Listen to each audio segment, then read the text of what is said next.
BlackRock, the company that controls the world from the shadows. BlackRock has investments in a vast array of companies, including prominent names like Apple, Facebook, Google, Netflix, Disney, Amazon, and Tesla, among many others. The company owns shares in most US banks, as well as the majority of major US media outlets, and even has a hand in the governments of dozens of countries. BlackRock alone accounts for 10% of global transactions. It is valued at $10 trillion and is literally everywhere, with its finger in every pie, yet we know very little about it. So what exactly is BlackRock?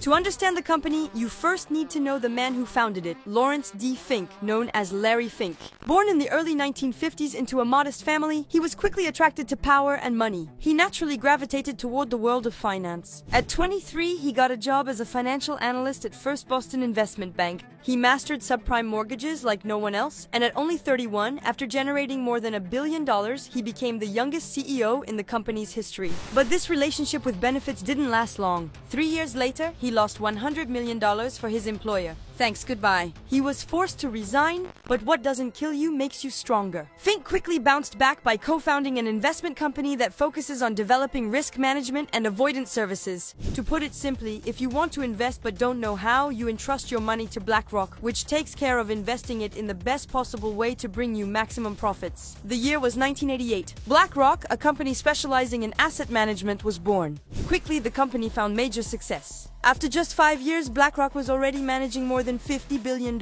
in assets. But beware, BlackRock's success is no accident. If you think that artificial intelligence is a recent phenomenon, you're sorely mistaken. When he created BlackRock, Fink also created Aladdin.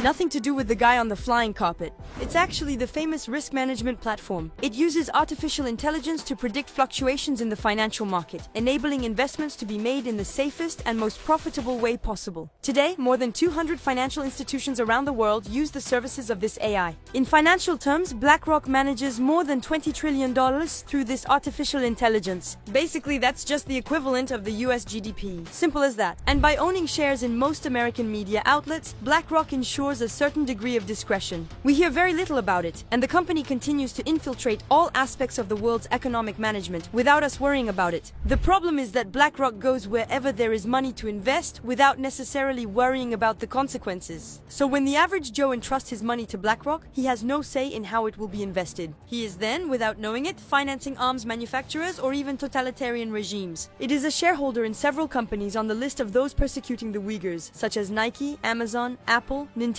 and many others. So when Larry Fink says capitalism is about profit, not political correctness, we can see where he's coming from. And if you think that's all, well, it doesn't stop there. BlackRock can now influence decisions of US and foreign governments. Since 2008, Fink has joined the World Economic Forum, which already impacts international policies. In recent years, we've seen him intervene alongside Volodymyr Zelensky during the war in Ukraine, and during COVID, he has also been hired by the US Federal Reserve to manage the country's investments. And the list goes on. In brief, it is estimated that the assets managed by BlackRock represent 10% of the global GDP. Basically, if BlackRock falls, everyone falls with it. And to think that 2 minutes ago we didn't even know this company existed.